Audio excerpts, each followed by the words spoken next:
Começando então pelo Júlio Viana, né? Como foi falado, vamos inverter a lógica.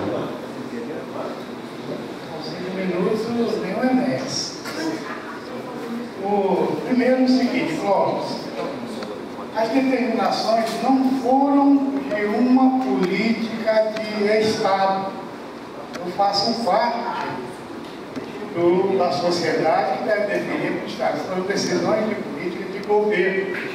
Para ser de Estado, tinha que ter passado pela conferência, tinha que ter passado pelo fórum estadual, tinha que ter passado pelo debate com a sociedade, incluindo os trabalhadores da educação. Segundo, para mim, a lei é o princípio. É possível que as escolas tenham autonomia que nós temos lutado radicalmente pelas escolas, e o Estado ou o governo ter uma formulação política. Agora, convencer de que essa formulação é a melhor. Convencer a escola disso aí. E como que a gente faz esse convencimento? Nós, educadores, somos crente convicto no processo de transformação humana. E transformação é o convencimento com o conhecimento. Não foi esse o processo instituído pelo governo naquela ocasião. Portanto, nós não temos política de Estado. Política de Estado, nós, a sociedade, participamos da população dela. É política de governo. Eu nem vou falar muito sobre a formação, mas vou responder ali a questão do Dirceu, até para não extrapolar muito os 5 minutos. Dirceu, em 92, participei de um processo de formação feito pela CUT, da preparação de quadros para DEVI. Eu fui um dos beneficiados por isso. Era um processo da Unicamp. Lá tinha um professor da Unicamp de economia, que o foco do estudo dele era pós-doutorado, era justamente os custos e os resultados dos processos de formação de professores no estado de São Paulo. E a conclusão dele era o seguinte: em torno de 60% do quadro pessoal que passa pelos processos de formação não acolhem aquilo que está proposto, são resistentes à mudança. Naquela ocasião, lá em 92, ele dizia que o custo para a sociedade e para o Estado era menor da aposentadoria compulsória de todo mundo do que o investimento na formação, na tentativa de transformar. Isso me deu um desespero muito grande.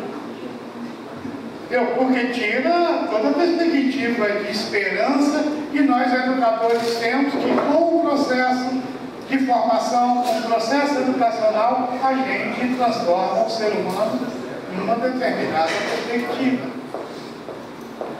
Sabe que tem horas que me bate a fraqueza quando eu olho o resultado, muitas vezes, dos nossos esforços. Eu termino quase acreditando no que ele me disse há 20 anos atrás. Mas, de repente, eu durmo entre um dia e outro, é uma noite para a gente refletir, e no outro dia acordo convicto que é possível a transformação do ser humano pela educação. Quem atua em educação jovem e adulto tem que ter isso claro, não pode titubear disso. E quero estar convicto até o fim. O que fazer? Olha, para mim o que fazer é isso. Nós temos que fazer um debate de todo esse processo, de como ele se deu desde a sua gênese, como ele se desenvolveu e quais são as ações que nos levam à superação.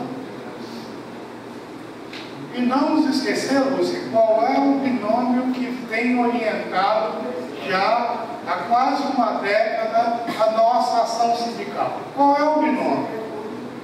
É qualidade na aprendizagem com valorização profissional. Nós poderíamos ter invertido isso. Se a gente tivesse uma perspectiva meramente corporativa, a gente ia dizer valorização profissional com qualidade. Até porque nós não acreditamos que a gente venha ganhar o dobro daqui a 10 anos que a gente ganha hoje, por si só a gente garantiu qualidade. Então, para nós, isso é fruto da nossa convicção. Eu quero aqui agradecer a possibilidade de dialogar com você, Luciene, com a Cris. Deve ter um apelido, porque quem tem esses nomes complicados não é tratado pelo nome, não é verdade? Cris, o Adalto, né? Dalto. Bom, então, a possibilidade desse diálogo, acho que a gente precisa aprofundar ele. Nós esperamos que no Encontro Estadual de Educação a gente possa dar um passo à frente. Sem dúvida nenhuma, todas as questões trazidas aqui por vocês, elas serão extremamente relevantes para a discussão, para a reflexão que a gente terá em todo o processo de construção do encontro. O encontro tem esse seminário que é preparatório, mas com a finalidade da gente gerar produtos como vídeo, como texto, para ser encaminhado pelo debate desde lá do universo da escola com Henrique, ou do território, eu prefiro do território, até porque a ideia de território do Milton Santos sempre, para mim, foi apaixonante, né? Ver um conteúdo maior do que o de universo, né? Do ponto de vista da compreensão. E virar para os encontros regionais, um processo que se conclui no encontro estadual, lá no mês de setembro, como o Henrique está colocando. Então, um abraço fraterno para todos e todas, e esperamos, vamos estar nos encontrando, né? Os diálogos vão ser feitos por aí, e com certeza também no encontro estadual. Ok, obrigado, Júlio. Maria Luísa, consideração. Quero também aproveitar pelas pessoas que se inscreveram, de dizer que nesses estudos sobre os ciclos, a gente entrou em contato com uma análise do Luiz Carlos Freitas, que ele fala que a escola de ciclos vai ter que ser de tempo integral. E por quê? Porque a gente hoje na escola faz formação, faz escolarização, faz as duas coisas. Antes a gente fazia só a escolarização, mas nós avançamos. E se a gente quer articular formação escolar, que é o conteúdo escolar, que é da nossa alçada, e quer fazer formação ao mesmo tempo, não é possível fazer com 4 horas com as crianças dentro da escola, as crianças, os alunos. E também mais educação tem que avançar, porque ele não faz escolarização. Ele não faz. E a gente não está articulando isso dentro da escola. Então, os ciclos, de fato, eles não revolucionaram isso. Né? Não conseguiram atingir isso. Por quê? Porque entrou, chocou com a política educacional e a gestão e financiamento da educação. Não é, com o que a gente tem de investimento hoje na educação, não é viável isso. Não é viável. Nós estamos vendo o diagnóstico dos planos de educação. Né? Então, os ciclos teriam que estar na perspectiva da escola integral. Nessas duas funções, formação e escolarização. Então, e a gente ainda pode até chegar lá, pelo que a gente caminhou até agora, mas ainda estamos muito longe. E outro ponto que o Júlio apontou aqui, que a gente também quer, enquanto Sintec, chamar a atenção, é que de fato os nossos governos não estão atendendo nem as normas. A legislação fala do ensino fundamental de 9 anos. E aí o aluno fica 5 anos na rede municipal e 4 anos na rede estadual. E isso está sendo aprofundado no Mato Grosso. Por conta dos recursos. Agora, com a exigência da educação infantil, os municípios assumem a educação infantil, aí nós estamos vendo isso se aprofundar mais ainda. E nós vimos na pesquisa, né, nesse levantamento que a gente fez no Conselho Estadual de Educação, que também ninguém fez regime de colaboração sobre isso. Inclusive, eu acho assim, muito ruim a Undime não estar nisso. Porque a Undime e a SEDUC têm que caminhar junto em relação a isso. Porque o aluno não é porque ele passou pela rede municipal e depois foi para a rede estadual, ou vice-versa, que vai mudar a organização curricular. Então chega o aluno lá do seriado no estágio, lá no 6º ano, no meio do ciclo ainda, pior. Chega no meio do ciclo. Porque ele faz até o 5º ano, depois ele vai lá para a rede estadual no meio do ciclo. E aí fica aquela coisa mal feita, que é a tal da equivalência. Nós não conseguimos resolver isso, fazer essa tal equivalência que não tem nada a ver com o ciclo. Não se fala que o aluno que está lá no terceira fase do 2º ciclo, que ele é da série X ou Y. Não existe isso, mas é isso que está sendo feito por falta de orientação. Por falta de orientação e falta de trabalhar o sistema enquanto escola pública, rede municipal e rede estadual, no mesmo município, cada um de um jeito. Né? Então, o aluno chega lá e é jogado. Ele cai de paraquedas lá na escola. Né? Então, a escola não está nem organizada para receber esse aluno. Né? Então, para nós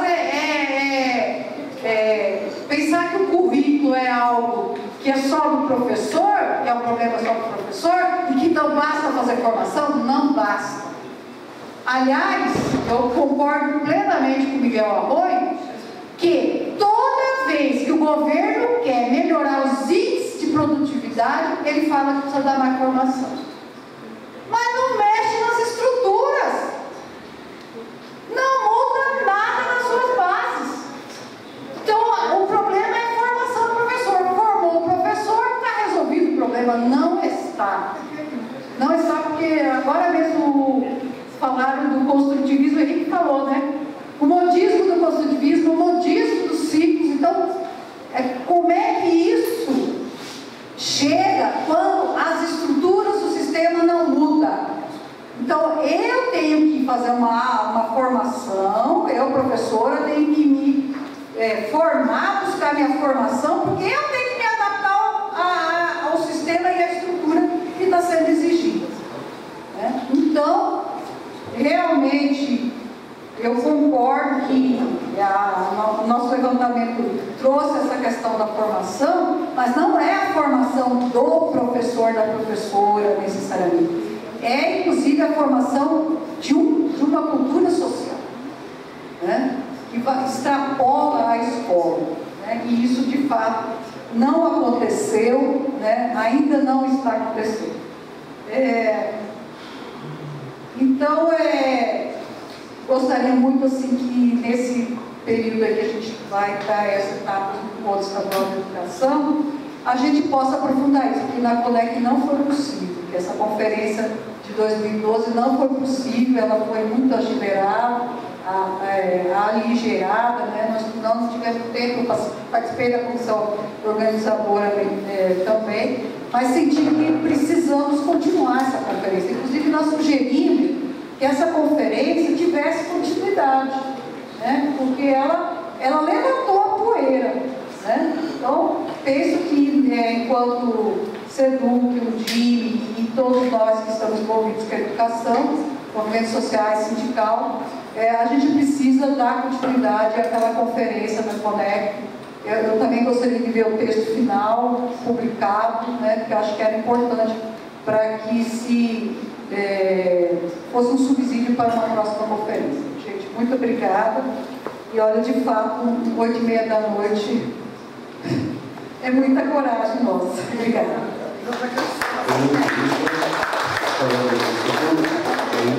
As suas considerações.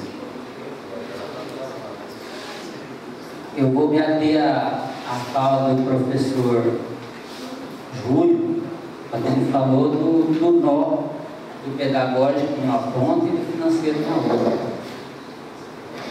E a posição que eu coloco nesse sentido é que esse é o grande nó. Por quê? Sistema nacional. Sistema nacional vincula o aluno e o dinheiro, o professor e o aluno. Tudo isso nas tal das matrizes que deixam de graça.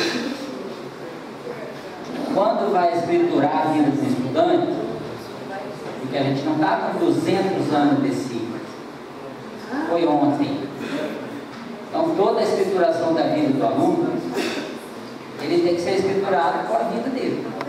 Então nós temos série, nós temos fase, nós temos ciclo, nós temos ano, nós temos um monte de negócio.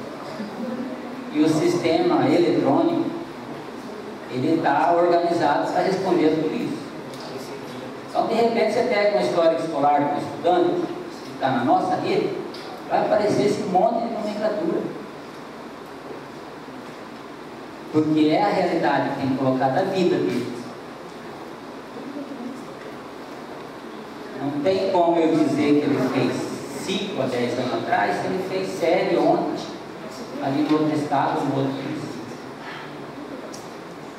Essa é a explicação da COT, quando a gente vai perguntar por que essa bagunça. A outra coisa, migra para o censo escolar nacional os dados do nosso EDU. Ele não migra em ciclo, migra em ano. Porque a ideia nossa, quando a gente estava em Rio, era uma organização por ciclo. Uma escola que atribuísse professor por ciclo, para ter o tal do coletivo por ciclo.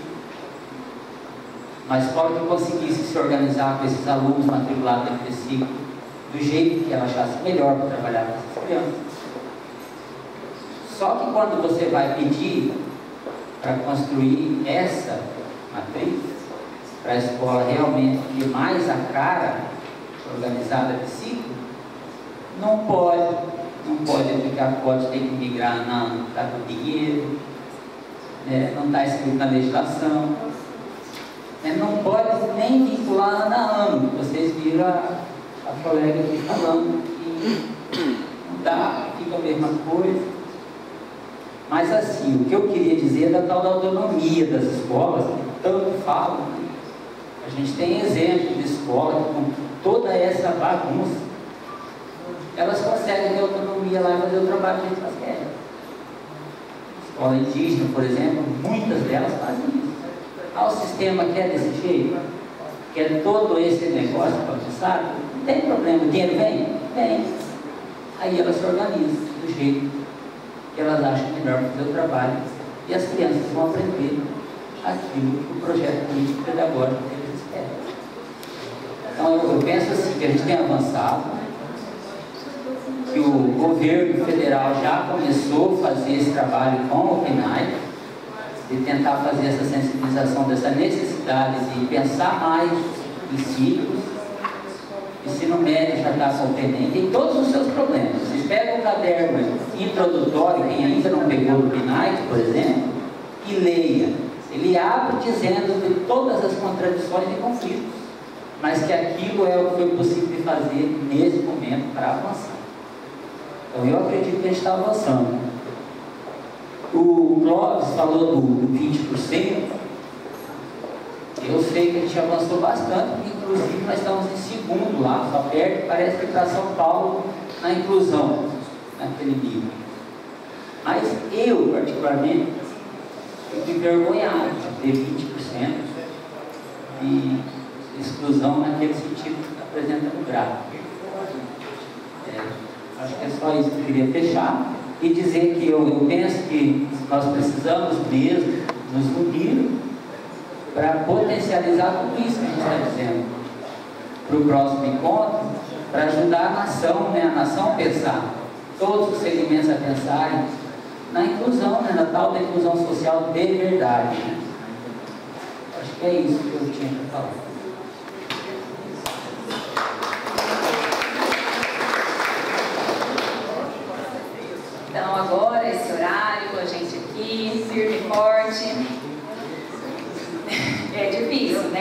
Gente, primeiro, a opção política, organização curricular por ciclos de formação humana, ela é uma política, para além de uma política de governo, apesar, professor, de em certas questões eu concordar e que ela pode ter sido vista por mim como algo que foi implantado do dia para a noite, da noite para o dia, mas quando eu recorro às construções históricas, eu compreendo que isso foi algo pensado pelo Projeto Terra em 1996, por 23 escolas, inclusive escolas do campo, escolas municipais do município de Jaciara, que de certa maneira reorganizaram o currículo. Não é uma questão de modismo, é uma questão de olhar para a sociedade que a gente quer e pensar numa organização de um currículo numa escola pública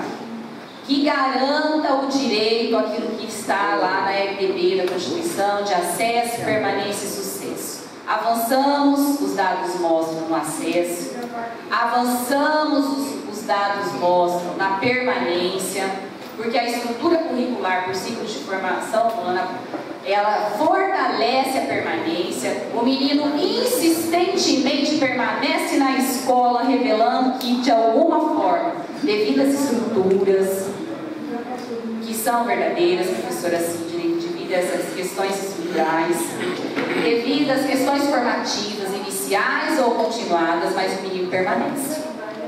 E penso que 14 anos, mesmo com os desafios apontados pelo que a professora Zanerato falou, no sentido de se discutir com as escolas e aí pensar em ciclos de formação humana para a rede estadual, não é a discussão de ciclos de formação, não é os ciclos do município de Cuiabá, não é os ciclos SEBAC em Várzea Grande, não é o ciclo de alfabetização em vários municípios. O que a gente propõe a discussão aqui hoje é da organização de uma política curricular de ciclos de formação humana, compreendendo as fases do desenvolvimento. E, professor Eduardo, para além... Professor Eduardo, não está mais aí. Professora Sidney também fez a fala, também retomo o que você falou da Sidney já encontrei aqui. Para além da fase. Então, tem que pensar que historicamente o nome fase foi colocado por causa dessa angústia própria do professor, de falar assim, meu Deus, e agora? Não é mais ano, não é mais série, o que é? A gente fica na angústia mesmo, né? Na angústia do nome, e que o nome é sim importante. Né? A análise do discurso diz sim, o nome revela pra gente a postura política e ideológica que a gente tem. Então o nome é importante. Não é se é ciclo, se é série, não. Série me retoma tudo que o professor disse. Do taylorismo, do fordismo, trabalho em série. O trabalho em ciclo evidencia o ciclo de formação humana. Evidencia o desenvolvimento humano. Temos desafios, inúmeros desafios. Que bom que temos esses desafios para pensar numa escola que organiza o ciclo de formação humana. Que pensa no menino, no seu desenvolvimento humano. Temos que ter mesmo. E temos que pensar em proposições para os desafios, para além do que foi colocado aqui. O professor Eduardo colocou uma coisa, falou da questão da estrutura teórica piagetiana. A proposta se ancora, de certa forma, em Piaget, mas vai além. É Vygotsky, basta olhar as orientações curriculares que são claríssimas no primeiro caderno. Vallon, Luria e outros teóricos que também ancoram a proposta política dos ciclos de formação humana. A matriz curricular disciplinar também tem sido repensada e discutida. É um desafio, porque nós aprendemos a atribuir a aula por disciplina. Aprendemos a pegar aula por disciplina. E mesmo que a gente tenha autonomia na escola para atribuir por disciplina e organizar o curricular do jeito que a gente sonhar, a gente tem dificuldade. Porque a gente pensa e usa, será que vai trabalhar a mesma quantidade que eu? Estou beneficiando o outro ou não? A autonomia da organização das aulas dentro da escola é da escola. Agora, infelizmente, a SEDUC ainda não consegue avançar e pensar numa atribuição que seja uma atribuição para a organização. Apesar da portaria apontar a continuidade do professor, de atribuir, de certa forma, por área de conhecimento, a gente sabe da fragilidade. E aí não é qualquer modelo de escola. Para o projeto societário de gestão democrática e currículo inclusivo, não é qualquer modelo de escola que cabe para a gente. Não é qualquer modelo de formação continuada. Não é qualquer modelo de formação inicial. Obrigada. Obrigado. A gente aqui conversando sobre o ciclo, eu quero fazer alguns apontamentos também que são importantes. Primeiro, da satisfação, Henrique. Talvez você tenha dito, talvez não, você disse que a defesa do sindicato continua a mesma, mas como participante de várias versões, desse encontro estadual, eu tenho visto como as discussões têm se qualificado.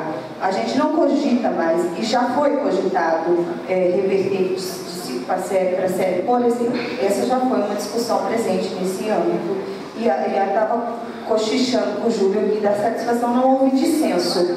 Concordo em gênero, número e grau com os apontamentos que ele fez, que são estruturais. Mas não há negação de que a formação humana é o que orienta é o que deve ser o orientador das nossas ações na escola, né? Então, isso me deixa satisfeita do ponto de vista do debate aqui realizado. Um outro apontamento que eu quero fazer é que a Zanerato fez uma provocação em relação aos ciclos, e como coordenadora do ciclo, a conferência dos ciclos, eu vou responder. Que a resolução trazia que o Conselho Estadual tinha que realizar, né? Mas foi do que encampou a realização da conferência estadual.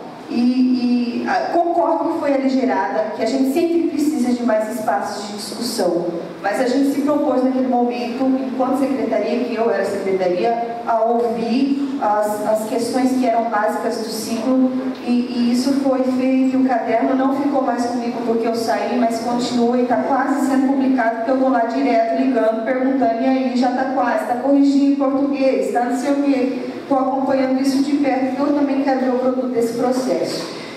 E uma terceira coisa, em relação à Zanerato, eu também acompanhei várias etapas das oitivas, estive no conselho. A gente também gostaria de ver publicados os dados dessa política, para que a gente pudesse recorrer a esses dados como referência, né, do conselho também, que subsidiam essas discussões. Eu já acho que já é a terceira vez que eu ouço fazendo referência a esses dados, mas a gente não vê, por exemplo, qual foi o critério de coleta, quais foram os instrumentos utilizados e qual foi o resultado para a gente utilizar isso como subsídio das nossas discussões. Então, acho que já está no momento de que isso seja socialmente publicado, né? De que isso também seja publicado. E aí, para finalizar, as provocações em relação à formação inicial que os meninos fizeram, gente.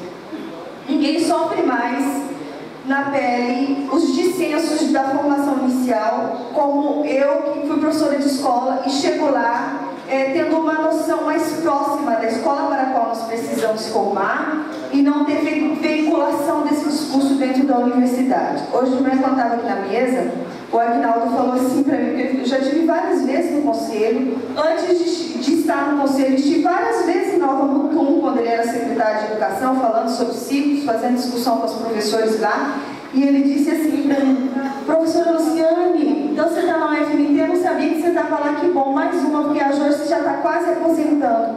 Jorce, Luciane agora. Então, assim, as discussões dentro da formação inicial, de fato, são limitadas. Mas se por um lado a gente tem assim, uma dificuldade na veiculação desse discurso, que por várias questões, pela prioridade que a dinâmica da academia tem em relação à pesquisa, e aí eu sou uma professora da ralé, porque quanto mais as nossas ações se aproximam do ensino, se aproximam da escola, parece que menos status nós temos dentro da universidade. Mas não tem problema, eu acabei de escrever um texto junto com a professora Débora Pedrotti, que também saiu da secretaria para estar na universidade. Novos caminhos e a mesma esperança. Nós não estamos atrás de status, não estamos atrás de defesa da universidade. Nós temos consciência que o nosso compromisso, apesar de um caminho diferente, é com a escola pública de qualidade para todos, e que esses sujeitos estejam numa escola que de fato aprenda nesse estado de Mato Grosso. Agora tem um outro lado dessa moeda, que é o fato de eu ser professora de prática curricular de estágio, estar constantemente nas escolas, que não se abrem para receber a universidade, muitas não disponíveis disponibilizam os seus projetos políticos pedagógicos. Não existe o que a gente tenta dizer em relação aos avanços da gestão democrática, é o diretor que manda, ou é o coordenador que faz esse PPP, não disponibiliza. Então, assim, eu estou, como representante da UFMT aqui, mas sofro na pele o dissenso dessa formação. Quero lançar um desafio para o Sintep aqui. Desafio para vocês. Porque eu concordo com os apontamentos que eles fizeram da formação inicial. A universidade está passando por um momento que ela diz: estou sendo audácia, eu não vou passar no estágio probatório, mas não tem problema não, vou ser expulso da universidade. Depois você corta, tá? Depois você tira. A universidade está passando, esse pedaço você pode pôr. A universidade está passando por um momento de reestruturação curricular. Esse é o ano da reestruturação curricular na UFMT. Eu estou coordenando, agora em julho, o Fórum das Licenciaturas. Escrevi um outro texto que fala sobre os descaminhos da formação inicial, que aponta justamente esse dilema de que, se por um lado eu tenho uma posição muito confortável na formação de professores, porque conheço de perto a escola, conheço de perto a política de formação continuada, por um outro lado eu sofro dentro da academia o peso de ser aquela que se comprometeu com essas discussões. Então eu não sou uma professora pesquisadora, eu não tenho financiamento, as relações que eu estabeleço sempre são as relações, eu sou mão de obra. Eu não sou uma intelectual, vamos dizer assim, né, na perspectiva do mercado de trabalho aqui, né? Eu sou mão de obra, eu não sou uma intelectual, né? Mas esse é o compromisso que eu assumi, que eu declarei dentro da universidade. Nas avaliações dos meus alunos, eu sempre tenho uma pergunta, assim, em que medida essa disciplina contribuiu para a sua compreensão do que é a escola, de qual é o papel, a função social da escola. E é muito comum, essa disciplina eu trabalho no quinto, sexto semestre, os alunos dizem: nunca tinha ouvido falar sobre progressão continuada. Eu não sabia que os ciclos eram organizados considerando as idades, os alunos, as fases do desenvolvimento, no sexto semestre. Então eu tenho sofrido isso. Considerando ser esse o ano da reestruturação curricular, considerando o aparato que subsidia a organização dos currículos da universidade, dentre eles a Resolução 02 das licenciaturas, que diz que a formação deve levar em conta os anseios e as demandas da educação básica para organizar os seus currículos. Eu quero desafiar o sindicato, não sei de que forma vocês poderiam fazer isso, ou escrever uma carta, fazer com os apontamentos, ou se fazerem presentes no fórum, para que a SEDUC já a segunda vez, porque eu que coordeno pela segunda vez o fórum, pela segunda vez se faz presente no fórum, com pessoas de todas as equipes da área pedagógica para subsidiar as nossas discussões lá no fórum. Então eu quero desafiar vocês a se fazerem ouvidos nesse fórum. Porque vou mandar, combinado. Eu que estou mandando lá, né? Não tá podendo. Então, mas eu me responsabilizo também. Eu me responsabilizo também por fazer os apontamentos que aqui foram ditos, dos discêncios, né, dos profissionais que estão sendo recebidos na escola, e eu acho que deve estar sendo desse jeito mesmo, infelizmente, como instituição de ensino superior. E assumo com vocês o desafio, assumo junto, e a responsabilidade também, porque como no nosso texto, são novos caminhos, mas é a mesma esperança de ver essa escola se concretizando. Muito obrigada pelo convite e até mais.